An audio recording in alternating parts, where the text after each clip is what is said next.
ونسلم على رسوله الكريم أما بعد فقد قال الله تبارك وتعالى في القرآن المجيد والفرقان الحميد أعوذ بالله من الشيطان الرجيم بسم الله الرحمن الرحيم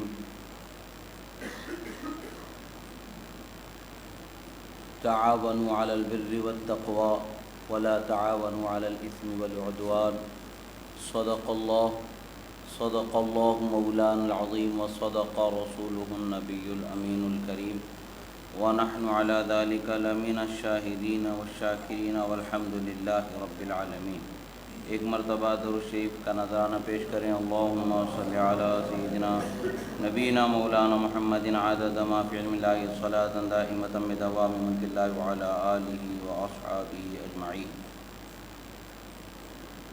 اللہ رب العزت کا بے پناہ شکر احسان کہ اللہ رب العزت نے ہمیں اس کے حبیب کریم صلی اللہ تعالی علیہ وآلہ وصحبہ وسلم کے دین متین پر قائم فرمایا اور آپ کی محبت میں ہمیں زندگی عطا فرمائی اور آپ کے سچے طریقے پر راہ مستقیم پر اللہ تعالیٰ نے ہمیں گامزن ہونا نصیب فرمایا۔ یہ اللہ رب العزت کا شکر اور احسان ہے۔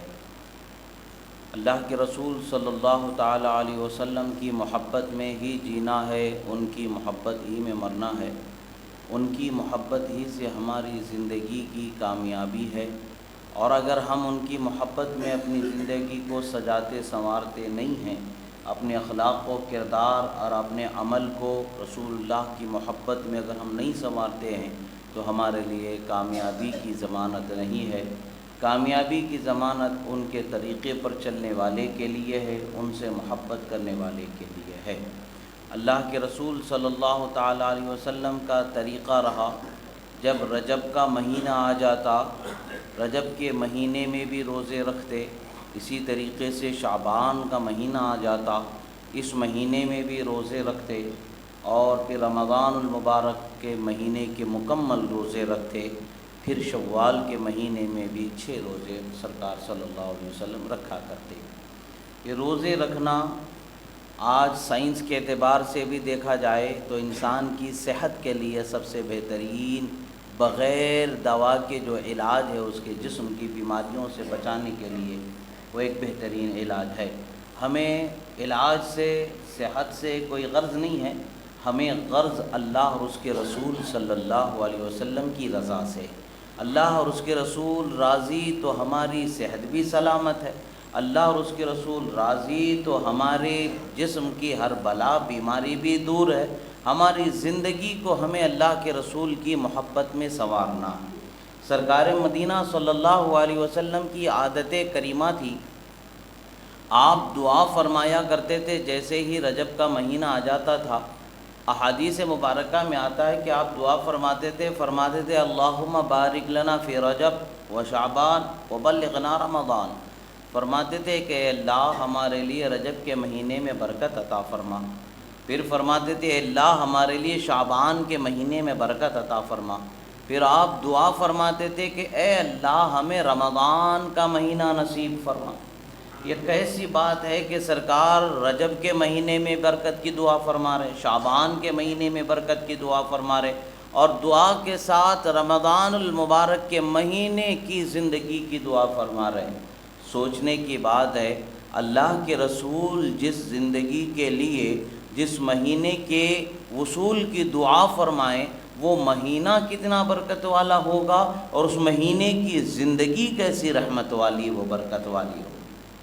آج ہمیں رمضان المبارک کی تیاری میں اپنے وقت کو گزارنا ہے، اپنی صحت کی کم و بیشی کو دور کرنا ہے، اپنے آپ کو رمضان المبارک کے لیے روزے رکھنے کے لیے تیار کرنا ہے۔ جسمانی صحت کی جو کمزوری اپنے اندر محسوس ہو رہی ہے، اس کو دور کرنے کے لیے اپنے آپ کو تیار کرنے کی ضرورت ہے۔ ساتھ ہی ساتھ رسول اکرم صلی اللہ علیہ وسلم کی عادت کریمہ تھی کہ آپ صلی اللہ علیہ وسلم رجب کے مہینے میں بھی روزہ رکھا کرتے تھے اور شعبان کے مہینے میں بھی روزہ رکھا کرتے، یہاں تک کہ ام المومنین حضرت بی بی عائشہ صدیقہ رضی اللہ تعالیٰ عنہ فرماتی ہیں کہ اسی طریقے سے حضرت ام سلمہ رضی اللہ تعالیٰ عنہ بھی فرماتی ہیں، ام المومنین بی بی عائشہ فرماتی ہیں گویا کہ سرکار شعبان میں ایسے روزہ رکھا کرتے تھے، ایسا لگتا تھا کہ سرکار نے پورا مہینہ روزے میں گزار دیا۔ حالانکہ کچھ روزے رکھتے تھے، کچھ روزوں کو چھوڑتے تھے۔ ہمارے لیے بھی یہی حکم ہے کہ شعبان کی 15 تاریخ سے پہلے روزے رکھیں اور اس کے بعد میں اپنے جسم کو تھکنے سے بچائیں، رمضان کی تیاری کریں۔ مگر اگر کوئی رکھتا ہے تو وہ غلط نہیں، رکھ سکتا، اس کے لیے جائز ہونا، مشروع ہونا ثابت ہے سرکار مدینہ صلی اللہ تعالی علیہ وسلم سے۔ یعنی رمضان سے پہلے شعبان کے مہینے میں بھی زیادہ سے زیادہ روزہ رکھنا، یہ سنت کریمہ رسول اکرم صلی اللہ تعالی علیہ وسلم کی ہے۔ سرکار کا یہ فرمانا کہ حضرت ام سلمہ فرماتی ہیں ما رأیت النبی صلی اللہ علیہ وسلم یصوم شہرین متتابعین الا شعبان و رمضان، فرماتی ہیں کہ بخاری شریف میں بھی یہ حدیث ہے، سنن ابو داود میں ہے، سنن نسائی میں یہ حدیث مبارکہ ہے۔ سرکار کی زوجہ محترمہ ام المومنین بی بی سلمہ رضی اللہ تعالیٰ عنہ فرماتی ہیں میں نے سرکار کو لگاتار روزے رکھتے ہوئے 2 مہینوں میں دیکھا ہے، شعبان میں اور رمضان میں سرکار لگاتار روزہ رکھا کرتے تھے۔ اس سے پتہ کیا چلتا ہے؟ اب ہمیں رمضان کی تیاری میں وقت گزارنے کا وقت شروع ہو چکا ہے۔ رمضان المبارک سے پہلے والا جو مہینہ ہے شعبان کا مہینہ، اس مہینے کو رسول اللہ صلی اللہ علیہ وسلم فرمایا شعبان و شہر و رمضان و شہر اللہ، شعبان میرا مہینہ ہے اور رمضان اللہ رب العزت کا مہینہ ہے۔ رمضان میں اللہ تبارک و تعالی اجر و جزا عطا فرماتا ہے، رحمتوں کا نزول فرماتا ہے، اور شعبان کے مہینے میں انسان روزہ رکھتا ہے اور رسول اکرم صلی اللہ تعالی علیہ وسلم کی سنتوں کو زندہ کرتا ہے، تو گویا کہ وہ رسول اللہ صلی اللہ تعالی علیہ وسلم کی بارگاہ میں زیادہ سے زیادہ اجر و ثواب کا حقدار ہوتا ہے۔ اب حال یہ ہوتا ہے کہ زمانے جاہلیت سے بھی رجب کے مہینے کی تعظیم و توقیر ہوتی رہی، اس مہینے کا اہتمام ہوتا رہا، اور اسلام میں بھی اس مہینے کی عظمت، تعظیم و توقیر باقی ہے۔ تو اس مہینے میں لوگ زیادہ خیر کے کام میں، زیادہ نیکیوں کے کام میں وقت گزارا کرتے ہیں، اس مہینے کو وہ لوگ زیادہ اہتمام سے گزارتے ہیں۔ اب پھر اس کے بعد رمضان کا مہینہ آ جاتا ہے، بیچ میں 1 مہینہ شعبان کا گزرتے ہی رمضان کا مہینہ آ جاتا ہے۔ رمضان المبارک کے مہینے میں بھی لوگ زیادہ خیر و نیکی کے عمل کی طرف توجہ کرتے ہیں۔ حج کرنے والے، عمرہ کرنے والے عمرے کے لیے نکلتے ہیں، زکوٰۃ ادا کی جاتی ہے، صدقہ خیرات کیے جاتے ہیں، روزے رکھے جاتے ہیں، جتنا ہو سکے انسان کو جو ہے وہ نیکیوں کی طرف مائل رہتا ہے۔ حضرت امام بلخی علیہ رحمت و رضوان فرماتے ہیں کہ رمضان المبارک کا مہینہ تو برکت والا، عظمت والا، شان والا ہے ہی، ساتھ ہی ساتھ شعبان کا مہینہ یہ قرہ کا مہینہ، یعنی قرآن کی تلاوت کرنے والوں کا مہینہ ہے۔ جب جیسے ہی یہ مہینہ آتا، رمضان المبارک میں تراویح سنانے والے ہوں یا نہیں سنانے والے ہوں، قرہ جو قرآن کے تلاوت کرنے والے ہیں وہ تلاوت میں اپنے وقت کو صرف کیا کرتے ہیں، یعنی تیاری میں، رمضان المبارک کی تیاری میں اپنے وقت کو گزارا جاتا ہے۔ ایسے ہی سرکار مدینہ صلی اللہ تعالی علیہ وسلم نے فرمایا، جب لوگوں نے رسول اکرم صلی اللہ تعالی علیہ وسلم کو شعبان کے مہینے میں زیادہ روزہ رکھتے ہوئے دیکھا تو رسول اکرم صلی اللہ تعالی علیہ وسلم سے پوچھا۔ حضرت اسامہ ابن زید رضی اللہ تعالی عنہ سے حدیث مبارکہ ہے، آپ فرماتے ہیں کہ انہو قال قلت یا رسول اللہ صلی اللہ علیہ وسلم، حضرت اسامہ ابن زید فرماتے ہیں میں نے رسول اکرم صلی اللہ علیہ وسلم سے عرض کیا، یا رسول اللہ صلی اللہ علیہ وآلہ وسلم، لم ارک تصوم شہرا من شہور ما تصوم من شعبان، یا رسول اللہ جس قدر شعبان کے مہینے میں آپ کو روزہ رکھتے ہوئے دیکھتا ہوں، رمضان المبارک کے علاوہ دوسرے مہینوں میں اگر آپ کو روزہ رکھتے ہوئے، زیادہ تر روزہ رکھتے ہوئے جب بھی میں دیکھا ہوں، وہ شعبان کا ہی مہینہ ہے جس میں آپ اکثر روزہ رکھا کرتے ہیں۔ آخر وجہ کیا ہے یا رسول اللہ؟ اس مہینے میں زیادہ روزہ رکھنے کے اہتمام کرنے کی وجہ کیا ہے یا رسول اللہ؟ سرکار مدینہ صلی اللہ علیہ وسلم فرماتے ذاک شہر، یعنی وہ یہ شہر ہے، یعنی وہ یہ مہینہ ایسا مہینہ ہے، شہر شعبان ایسا مہینہ ہے کہ لوگ اس سے زیادہ تر غافل رہتے ہیں۔ سرکار فرماتے رجب میں رمضان میں لوگ نیکیوں کا اہتمام میں وقت گزارتے ہیں، اہتمام کرتے ہیں، مگر رجب اور شعبان رمضان کے درمیان کا جو شعبان کا مہینہ ہے یہ لوگ اس میں غافل ہو جاتے ہیں، نیک اعمال سے عبادت کرنے سے غافل ہو جاتے ہیں۔ حالانکہ یہ ایسا مہینہ ہے وَهُوَ شَهْرٌ تُرْفَعُ فِيهِ الْأَعْمَالُ إِلَىٰ رَبِّ الْعَالَمِينَ فَأَحَبُّ أَن يُرْفَعَ عَمَلِي وَأَنَا صَائِمٌ فرماتے ہیں سرکار مدینہ صلی اللہ تعالی علیہ وسلم کا یہ فرمان کہ یہ لوگ زیادہ تر لوگ اس میں غافل ہو جاتے ہیں، زیادہ تر لوگ اس میں غافل رہتے ہیں اور عبادت سے دور رہتے ہیں۔ یہ حدیث کیا ہے؟ یہ حدیث امام ابو داود نے روایت فرمایا ہے، نسائی شریف میں بھی ہے، سنن مسند احمد میں بھی ہے، اسی طریقے سے جو ہے سنن نسائی میں بھی ہے،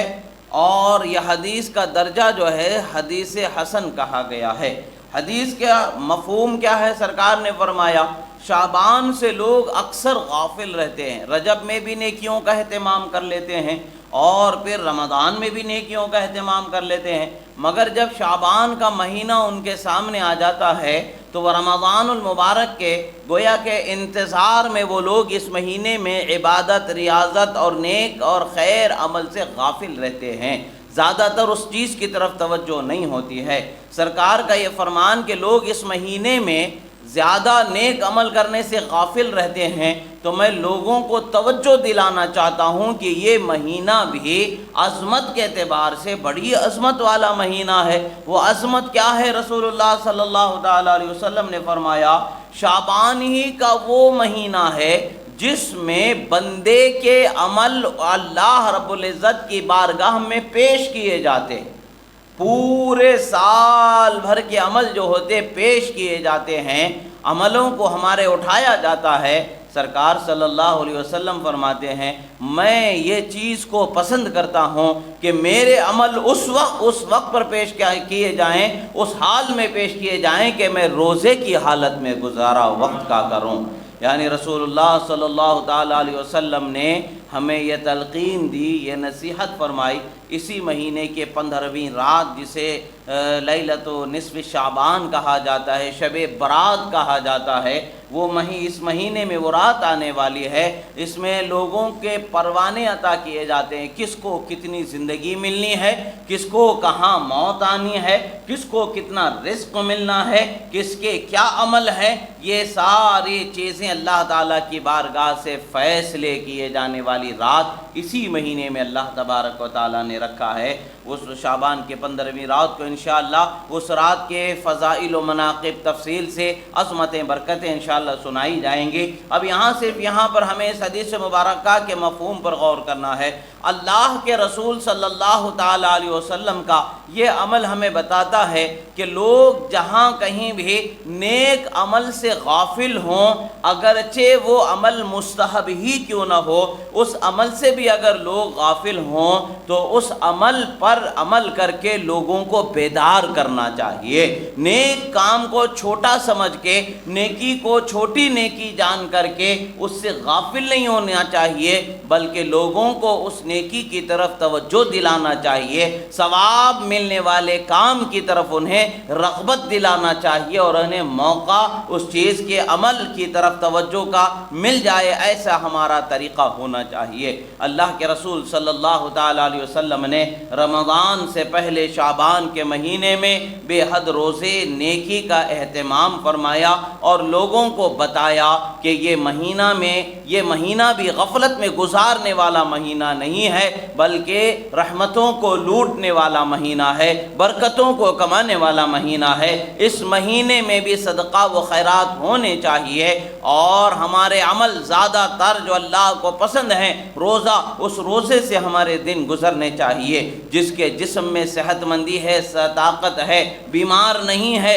اور وہ سخت محنت شاقہ کا کام نہیں کرتا ہے، ایسی صورتیں ہے تو اس بندے کو چاہیے کہ روزہ رکھے تاکہ وہ اللہ کے رسول کی سنتوں سے مالا مال ہو جائے۔ ہاں، رمضان کا مہینہ ایسا ہے کہ ایسا بیمار کہ جس کی جان کے ہلاک ہونے کا خوف ہے، ایسی صورت میں یا مرض اتنا بڑھ جائے گا کہ اس کے لیے پریشانی کے اسباب بن سکتے ہیں، کسی عضو کا تلف ہو جانا یا جان کے لیے نقصان کے اسباب بن جانا، ایسی صورت ہے، ایسا اگر کوئی بیمار ہے تو اس کے لیے بیماری دور ہونے تک کے لیے کچھ رخصت رہتی ہے، بعد میں اس کو قضا کرنا پڑتا ہے۔ ورنہ عام طور سے لوگوں کا حال جو بن گیا ہے، کبھی سر میں درد آ گیا تو روزہ چھوڑ دیا رمضان المبارک کا، کبھی تھوڑا سا پیٹ کا درد آ گیا، بدن کا درد آ گیا، کبھی یہ ہو گیا کبھی وہ ہو گیا تو جان اچھا نہیں ہے، بہانہ بنایا روزہ چھوڑ دیا۔ یہ طریقہ غلط ہے۔ بیماری میں رخصت ہے، مگر بیماری کی بھی ایک لمٹ ہے کہ کس درجے کی بیماری ہو،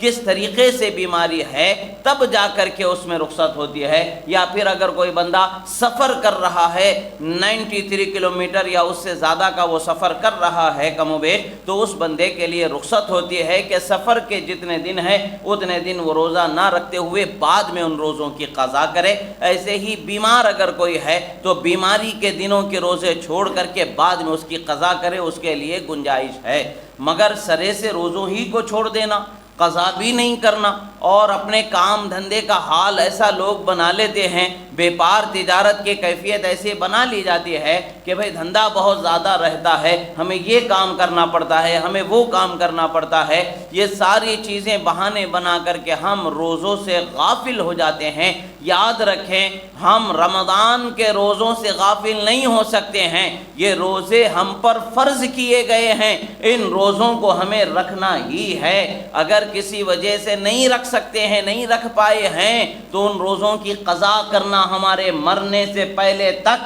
ہم پر فرض ہی رہے گا۔ اس چیز سے غفلت نہیں کر سکتے ہیں۔ کوئی آدمی یہ سوچتا ہے کہ مجھے دھوپ زیادہ لگ جاتی ہے، میں کام زیادہ کرتا ہوں اس لیے میں روزے نہیں رکھ سکتا ہوں۔ کوئی یہ سوچتا ہے دھوپ ہے، کوئی یہ سوچتا ہے جنگل ہے، کوئی چھاؤں ہے، جیسا بھی ہے، کام کا بہانہ بنا کر کے رمضان المبارک کے روزوں سے اپنے آپ کو غافل نہ کریں۔ یاد رکھیں، اللہ کی بارگاہ میں بہت سخت پرسش ہوگی، بہت سخت سوال ہوگا۔ اگر اللہ چاہے سزا دینا، عذاب دینا، تو اس کا عذاب بھی بہت بھیانک ہوگا۔ ہمیں ابھی سے رمضان المبارک کے لیے تیاری کرنی ہے، ہمیں ابھی سے رمضان المبارک کے لیے تیاری اس طرح سے کریں کہ اس مہینے میں زیادہ محنت کر لیں، تاکہ رمضان میں کچھ وقت محنت کا آپ بچا سکیں، آپ کچھ دیر آرام بھی کر سکیں، کچھ دیر کام بھی کر سکیں، اور کام کم کرنے کی وجہ سے جو آپ کا معاشی مالی اعتبار سے نقصان ہو سکتا ہے، اس کے لیے پہلے سے اسی مہینے سے تیاری شروع کر دیں کہ کچھ مال رمضان کے خرچ کے لیے بچا کے رکھنا شروع کر دیں۔ جان لیں، آپ سوچیں گے بھی نہیں کہ اتنی برکت اللہ تبارک و تعالیٰ عطا فرمائے گا۔ اور آپ رمضان میں نیک کاموں میں خرچ کرنے کے لیے اس ارادے سے اگر آپ اپنے گھر میں پیسوں کو بچا کر کے رکھتے ہیں، سیو کرتے ہیں، تو سوچئے کہ وہ آپ کا بچانا بھی نیکی ہوگا، آپ کا خرچ کرنا بھی نیکی ہوگا، اور آپ کے لیے اللہ تعالیٰ کی بارگاہ سے رحمت کے دروازوں کو کشادہ کیا جائے گا۔ اور جان لیں، رمضان کے مہینے میں آپ اپنے گھر والوں پر، بیوی بچوں پر جو پیسے خرچ کرتے ہیں، کھلانے میں، پلانے میں، پہنانے میں، اڑھانے میں، اس کا حساب نہیں لیا جائے گا آپ سے، وہ ثواب میں شمار کر لیا جائے گا۔ ایسے ہی اگر آپ کے پاس کوئی نوکر ہے، آپ کے تحت کوئی کام کرنے والا ہے، اور اگر وہ روزے دار ہے تو اس کے ساتھ سختی نہیں کرنی چاہیے، اس کے ساتھ نرمی کرنی چاہیے، تاکہ اللہ تعالیٰ آپ پر مہربانی فرمائے، آپ کے ساتھ نرمی کا سلوک کرے۔ اگر اللہ سختی کرنے والا، سخت کرنے والا ہو جائے تو پھر کوئی اس کی سختی سے، اس کے عذاب سے، اس کی پکڑ سے بچا نہیں سکتا ہے۔ ابھی سے ہمیں اپنے آپ پر یہ چیزوں کو سوچ کر کے اپنے آپ کو تیار کرنا ہے، عملی طور پر اپنے آپ کو تیار کرنا ہے۔ یہ جان لیں کہ رمضان المبارک اب ہمارے سامنے ہے، بس اللہ سے دعا کرتے رہیں کہ اللہ تعالیٰ نے جیسے رجب کا مہینہ ہم پر خیر سے، خوشی سے، رحمت سے، برکت سے گزار دیا، شعبان کا مہینہ بھی عطا فرمایا ہے، اسی طریقے سے رمضان کا مہینہ بھی اللہ تعالیٰ عطا فرما دے، اس لیے کہ معلوم نہیں کب کون کس کو کس وقت پر موت آ دبے بلوچی کی اور وہ دنیا سے چلا جائے گا۔ موت ایک اٹل حقیقت ہے جسے جھٹلایا نہیں جا سکتا ہے۔ معلوم نہیں کہ ہمیں آنے والا رمضان ملے گا بھی کہ نہیں ملے گا، یہ تو اللہ کی مہربانی ہے، وہ بخشنے والا مہربان ہے، وہ بخش دے تو یہ اس کا کرم ہے، اس کی مہربانی ہے، ورنہ پھر ہمارا کیا حال ہوگا؟ ہمارے عمل ہیں ہی کیا؟ ہمارے پاس ہے ہی کیا؟ کوشش کریں، نیکی کی خواہش کرنا بھی ثواب ہے، نیکی کرنے کا ارادہ کرنا بھی ثواب ہے۔ آپ اپنے ارادوں کو مضبوط کریں، اللہ ساتھ دینے والا ہے، اللہ مدد کرنے والا ہے۔ اور اللہ نے قرآن مجید نے فرمایا تعاونوا علی البر والتقوی، مومنوں آپس میں ایک دوسرے کی نیکی میں مدد کرنے والے ہو جاؤ، نیکیوں پر ایک دوسرے کا مددگار بن جاؤ، گناہ میں ایک دوسرے کا ساتھ مت دو، گناہ میں ایک دوسرے کی مدد مت کرو۔ یہ سوچ اپنے ذہن و فکر پر بسانے سجانے کی ضرورت ہے، اور ہمیں رمضان المبارک کی تیاری کرنے کی ضرورت ہے۔ اپنے آپ کو، اپنے جسم کو اچھی غذا دے کر کے رمضان کے لیے تیار کریں، تاکہ روزے رکھنے میں آپ کو تکلیف نہ ہو، نقاہت نہ محسوس ہو۔ اسی طریقے سے رمضان میں زیادہ کام نہیں کر سکتے روزے کی حالت میں، تو ابھی زیادہ کام کر لیں تاکہ کچھ زیادہ معاشی صورت بحا لیا جائے، تاکہ رمضان میں کچھ کام نہ بھی کرے تو رمضان کا خرچ پورا ہو سکے۔ اس نیت سے اگر آپ کریں گے تو یقیناً اللہ تبارک و تعالیٰ برکتوں سے مالا مال فرمائے گا۔ عزیزان محترم، رمضان، شعبان، رجب، یہ ہمارے لیے برکتوں والے مہینے اللہ اور اس کے رسول نے بنائے ہیں۔ اللہ اور اس کے رسول نے ان مہینوں کی برکتوں سے ہمیں مالا مال فرمایا ہے، اور مزید ہماری زندگیوں کو سنوارنے کا موقع بخشا ہے۔ جان لیں کہ وقت زندگی کا بہت مختصر ہے، جو بھی وقت مل جائے اس وقت کو آپ خیر سے، خوبی سے، خوشی سے، عبادت میں، ریاضت میں گزارنے کی کوشش کریں۔ اور جان لیں اگر آپ کے مرحومین، کچھ آپ کے گھر والے رشتہ دار دنیا سے رخصت ہو چکے ہیں، ان کے لیے بھی ایصال ثواب کے لیے، ان کے لیے بھی ثواب پہنچنے کے لیے نیک کام کریں، تاکہ ان کو بھی ثواب ملے، آپ کو بھی ثواب ملے، آپ کی اولاد بھی آپ کا اس طریقے سے خیال کرنے والی ہو جائے۔ اللہ کے رسول نے فرمایا جب انسان مر جاتا ہے تو انسان کے عمل سے ملنے والے ثواب کا سلسلہ اس کو ختم کر دیا جاتا ہے۔ ہاں، مگر 3 چیزیں ایسی ہیں کہ جس کا ثواب اسے قیامت تک کے ملتا رہے گا۔ وہ 3 چیزیں کون سی ہیں؟ اگر کسی نے مسجد بنا دیا، مدرسہ بنا دیا، لوگوں کے لیے رحمت و برکت کا اسباب بنا دیا، نیکی کے لیے لوگوں کا عبادت کرنے کا کوئی رباط جسے کہا جاتا ہے، جہاں لوگ جمع ہوں اور ذکر کریں، تسبیح پڑھیں، عبادت کریں، ریاضت کریں، کوئی تعلیم تعلم کا سلسلہ بن جائے، ایسی جگہوں کا بنا دینا، ایسی جگہوں پر مال کا خرچ کر دینا، یہ بھی مرنے کے بعد بھی اس کا ثواب ملتا رہے گا۔ مسجد میں مال خرچ کرنا، یہ بھی مرنے کے بعد اس کا ثواب قیامت تک کے ملتا ہی رہے گا۔ اب پھر علم والے ہیں تو کتابیں لکھ دیں،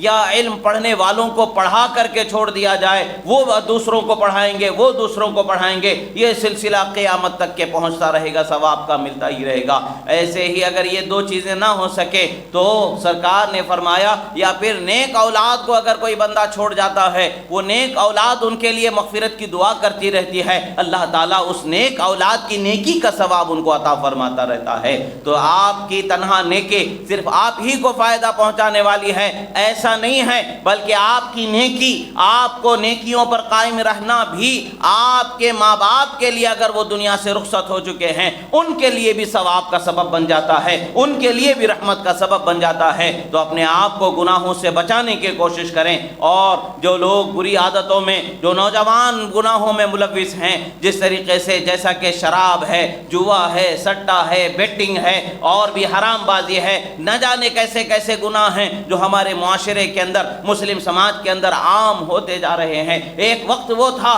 کہ گناہوں کی ہوا بھی مسلمانوں کے پاس سے نہیں گزرتی تھی، آج حال ایسا ہو گیا ہے کہ گناہ اس قدر عام ہوتے چلے جا رہے ہیں کہ معاشرے کی ہر برائی مسلمانوں کے اندر نظر آ رہی ہے۔ آخر ہمیں بیدار کب ہونے کا موقع ملے گا؟ ابھی وقت ہے، رمضان آنے والا ہے، اپنے آپ کو تیار کریں۔ گناہوں کی اگر خدا نخواستہ عادت کسی کو لگ گئی ہے، گناہوں سے وہ اپنے آپ کو روک لے، دور کر لے، اپنے آپ کو گناہ سے دور کر دے۔ شرابی ہے شراب چھوڑ دے، جواری ہے جوا چھوڑ دے، بیٹنگ کرنے والا ہے بیٹنگ چھوڑ دے، اور گناہ کرنے والا ہے گناہوں کو چھوڑ دے، ہر گناہ کو چھوڑے، سچی توبہ کرے، نمازوں کی پابندی کرے، عبادت کرتا رہے۔ پھر رمضان المبارک آئے گا، رمضان کی برکتوں سے روزے کے وقت میں تراویح کے ساتھ روزوں کا اور ذکر میں خیر میں وقت گزارے، یقیناً اللہ تبارک و تعالی رحم کرنے والا ہے، معاف فرمانے والا ہے۔ اللہ تبارک و تعالی فرماتا ہے کوئی معافی مانگنے والا میں اسے معافی عطا کر دوں، ہے کوئی بخشش مانگنے والا میں اسے بخشش عطا کر دوں،